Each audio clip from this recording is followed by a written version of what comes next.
YouTube, what the crap's going on? Welcome to the Moonlight Ridge, where I'm going to be participating in an FFA. This one was with community members on my last stream. We did actually have some technical difficulties the night of the multiplayer stream, which this week was Tuesday. I only got to play a couple of battles, and then we were having a lot of trouble with, the lobbies just getting completely frozen and stuff. In any case, I played as Wood Elves in this FFA, and I am rocking the Sisters of Twilight, and I have brought Ariel to support them. Not Alariel. Yes, I know. Sometimes I get those confused. I have 3 units of Glade Guard in the back line. I've got a couple of units of Eternal Guard up front, a couple of units of Dryads, and then as my one of my big damage dealers, I have a couple of units of these Blade Singers. These ferocious red-haired ladies are good in a number of fighting scenarios. And then I've got a Glade Captain. I love the new units, by the way, that they made for Wood Elves. Glade Captain, Blade Singers, some awesome units. And the Sisters of Twilight are a nice unit as well. So with Ariel, I'm going to be focused with Berry Wine, which does some healing. I do have an explosion ability from here, Apotheosis, or Apotheosis, whatever you want to say with that one. And then I do have the Dwellers Below and a couple of Glade Riders with spears. Now, I'm going to be focusing on just this side of the fight. I will show you over here. There is going to be a big Beastmen Skaven fight. I'll cover that shortly. These two fights in the FFA end up kind of happening separately, and so I do think it's worth showing them to you separately. I will be blocking out the score up there so that it doesn't ruin what happened on the other side of the fight by accidentally catching the score. So if you're wondering where the score is or why there's like a black or red rectangle or just something in the way of the screen up there, that's me blocking it so that I don't ruin the outcomes for you. But in any case, we're going to see the Druki here, led by Lokhir Fellheart. He's got a Hydra backing him up, some Black Art Corsairs. I like this pick for the most part against the Wood Elves. I think that's pretty good. A couple of Dread Spears. There are a couple of Reaper Bolt Throwers in the back to try and give them some range. And then way back here, there are a couple of Cold One Knights and a Sorceress of Death, who has, I believe it's going to be, there's going to be a Spirit Leech and Soul Blight, Doom and Darkness. Okay, so the fight gets underway. The Black Art Corsairs obviously can take me in terms of an infantry fight. The Sisters have been taking some pretty serious fire, but they're returning some fire here as well onto the Dark Riders with crossbows. I have to take my archers and go ahead and focus on the Hydra and get rid of it. Over here, there was a couple of Black Art Corsairs, so I drop a Dwellers Below and send in a Blade Singer, but nice retreat here by Stormrunner. He's going to try and get away from it. It doesn't quite get him all the way away from it, but I think it was nonetheless a good opportunity to try and retreat. We have Ariel here helping to punch through this unit of Dread Spears, and she could be useful. I kept one Blade Singer in reserve for this very occasion. I was broken by the Black Art Corsairs initially, and the Blade Singers are going to come in and just start cleaning house. As long as the Blade Singers don't get hit with a bunch of magic or missiles, they will absolutely knock out any Druki unit that they come in contact with at this point. You can see here, though, this unit has taken a few missiles here and there, but look how quickly it dealt with the Black Art Corsair. I need to get Ariel back in the fight. She had been doing some supporting, doing some healing on the Sisters of Twilight, and now she's going to be face down with a whole bunch of Cold One Knights, which will be a bit of a dangerous engagement. Over here, I was able to use the Glade Guard and now the Glade Captain as a follow-up to get to the War Hydra. My Dryads are still chasing. I honestly end up forgetting about my Glade Riders with spears, at least one unit of them. It ends up just kind of sitting over there for a while, so we'll end up seeing what happens with it. I was able to get my Blade Singer back into the Reaper Bolt Throwers. I am being shot by the Dark Riders on the crossbow, or sorry, Dark Rider crossbows. And it's a bit of a problem for my Blade Singers. This other one ended up in battle with Lokhir. They're still doing a lot of damage. You can see they picked up a Chevron. And over here, I'm going to use my archers to try and slow down these Cold One Knights who are kind of running roughshod all over me at the moment. I'm going to have to come up with a way to stop them. Ariel has been very good, though. She's killed a lot of units in melee. She doesn't... I mean, she's a very expensive unit. You've got to use her well. And so far, she has healed the Sisters. Supported with Dwellers Below, been able to kill quite a few units in melee as well, so I feel like she's been worth it here. The Hydra is going to be chased out by my Glade Captain, but the Hydra is going to start routing, and I'm kind of stuck in a position where I really need my Glade Captain to come help against these cavalry, so I'm not going to be able to escort the Hydra all the way up the battlefield. Look at this Blade Singer here, already picked up a Chevron, almost a second. The other Blade Singer's up here in combat, about to hit its double Chevron as well, now fighting a Sorceress of Death after having put a lot of damage on Lokhir. And Lokhir is going to get left fighting Ariel. So this could be a pretty cool fight between a couple of characters that we all like. So here he goes, Lokhir fighting Ariel. Ariel is not like insanely strong in melee, but she's pretty good. She does some pretty significant damage, and it's magic damage as well. She's able to finish off Lokhir. He gets terrified in the process of fighting Ariel. I guess I would be too, fighting like a, you know, whatever this is, like a 20-foot tall, angry Mothra from the woods, who blames everything wrong with the woods on everybody. So we got the sisters and Ariel here pushing out the Cold One Knights. And at this point, my side of the battle is mostly wrapped up. There's a few units left that we're going to have to go tackle here. But when we got rid of that cavalry, it helped. Now the Hydra came back, and every moment it sits back here, it's healing. And I'm going to use, you can see that little explosion there, trying to do some damage to the Dark Riders with repeater crossbows. The Sorceress of Death came back. And look at these Blade Singers back here, also about to pick up a second Chevron. So even having been shot by missiles, I think on a couple of occasions, the Blade Singers really did marvelously in all their fights. Got a ton of kills. Breath attack by the Hydra. Get very lucky that it doesn't very well connect with my Blade Singers. But the sisters are pretty damaged. The Hydra is going to get pushed back here. Its leadership is just going to be too low for it to do anything significant. So I'm going to pepper it from range here and just try and get rid of it. But yeah, because of its healing, you can see it's all the way up to, you know, closer to 2,000 hit points.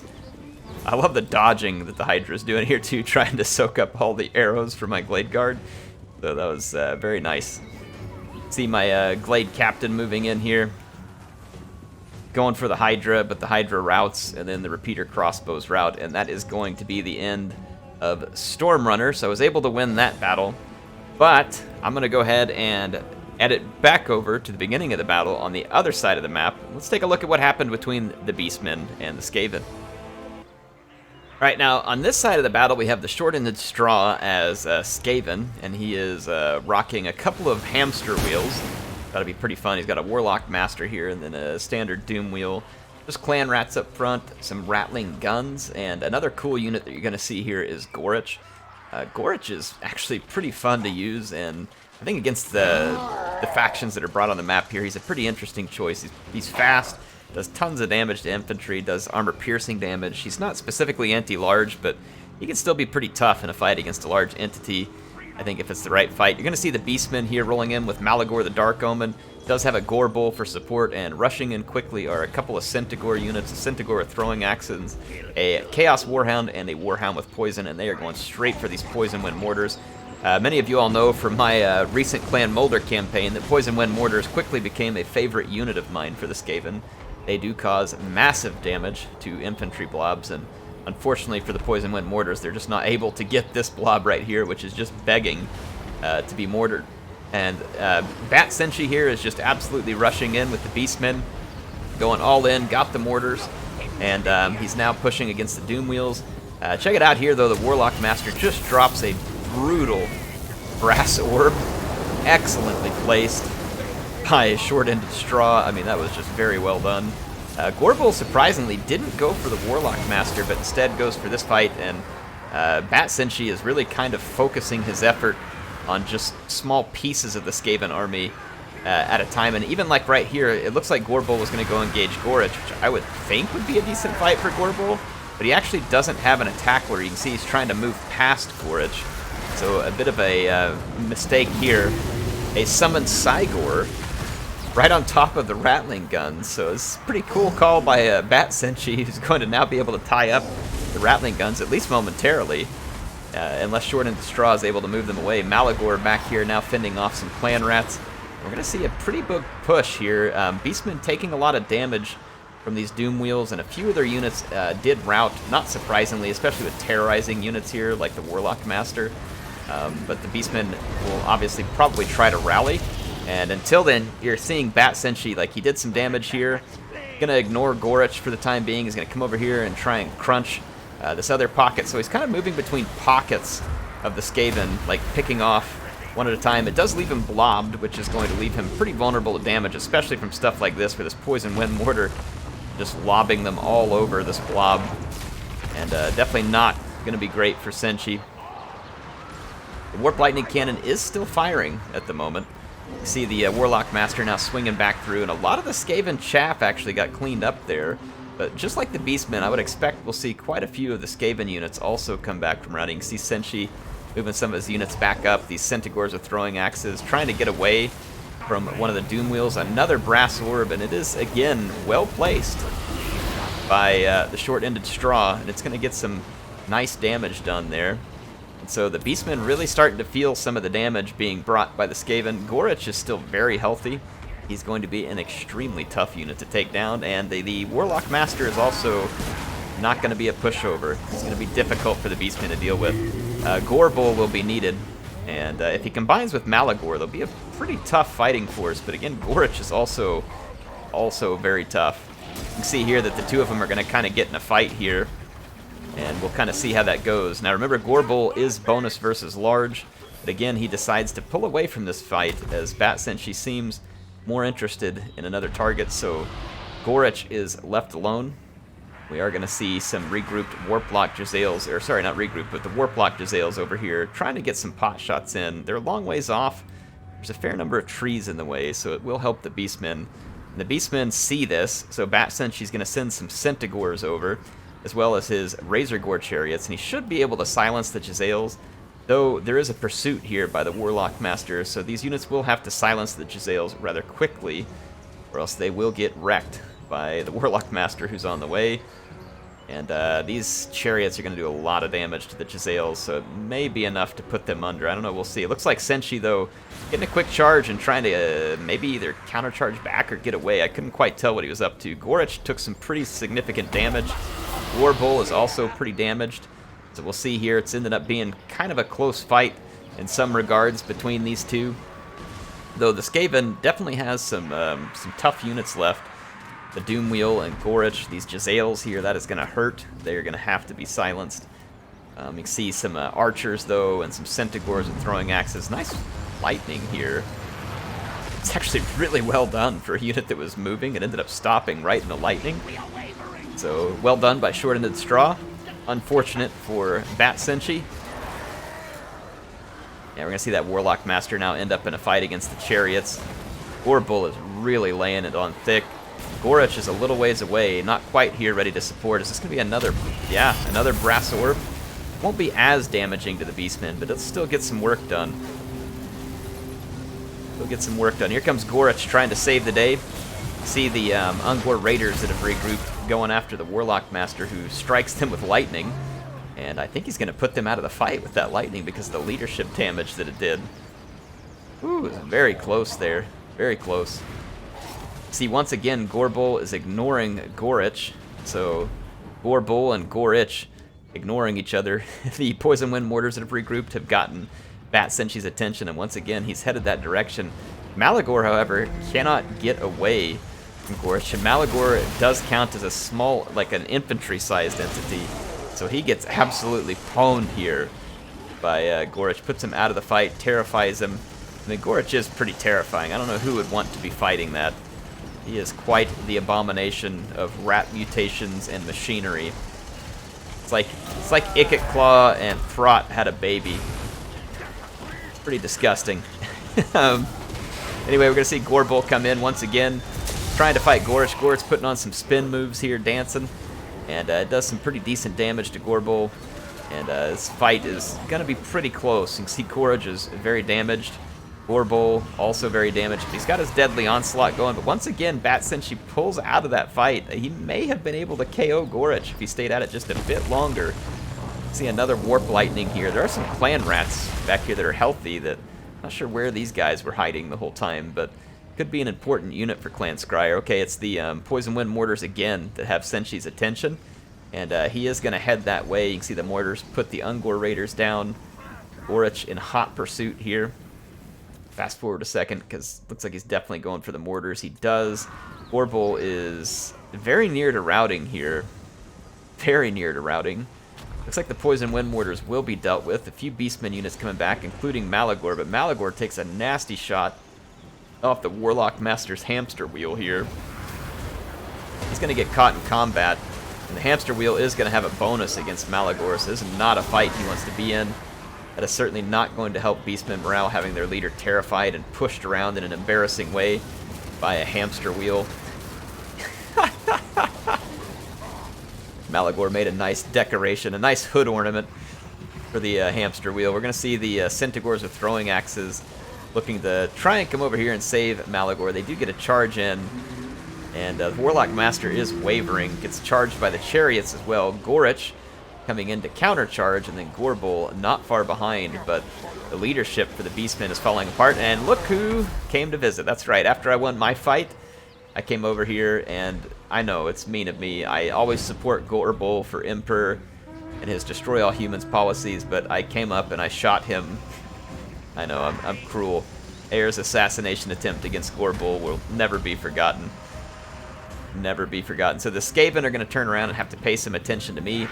I've got my Glade Captain here, and she is ready to start using her bow to good effect, and then she's also great against large targets, such as Gorich, and we may be fighting him soon. I had ammo left on the Sisters, so I'm going to use it to unleash some multiple shot volleys into these infantry targets like this clan rat. Might work better, actually, if I had a little more distance. I'd love to do some testing with the shot on the Sisters at Twilight and kind of figure out how to be most effective with it, because I think that'd be kind of fun. The Glade Captain's going to be able to hold her own here, easily punch her way through some measly clan rats, and then with the support of the Sisters there, it's just going to be too much. So the Sisters can do a lot of damage with their missiles, and that ends up routing the Skaven, and it ends up being a Pyrrhic victory for me. I know I had the score covered up, but here is the final score.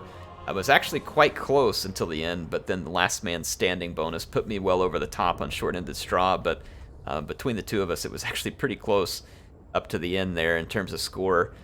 So whoever survived that would have come out the winner. And then we had Bat Senji and Stormrunner. Let's take a look at the performance of some of the units, just out of curiosity. Ariel, for me, ended up doing quite well. Sisters did okay. Glade Captain, I felt like, did very well, considering that she took very little damage. Blade Singers, for me, both of them paid for themselves. So great performance out of both Blade Singers. This one was very near to picking up its second chevron as well, so I was pretty happy the way those units performed in this battle. Fun units indeed. Let's take a look at short-ended straw. Very, very nice work done here with the hamster wheel. And the other one, not bad, not as good, but definitely a great performance out of the Warlock Master, and then Gorich as well.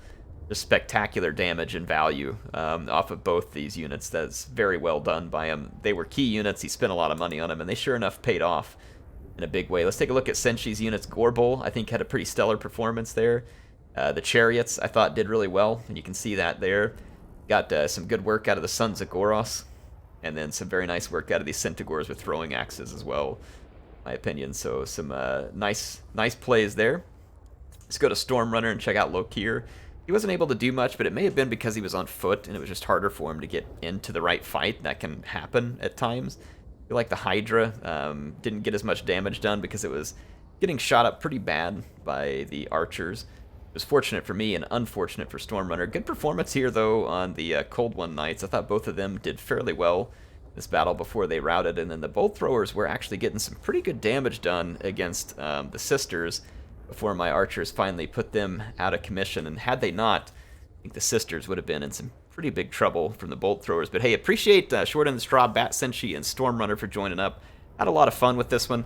Thought it was a pretty entertaining battle. Hope you all enjoyed it too, and getting to see both perspectives from it.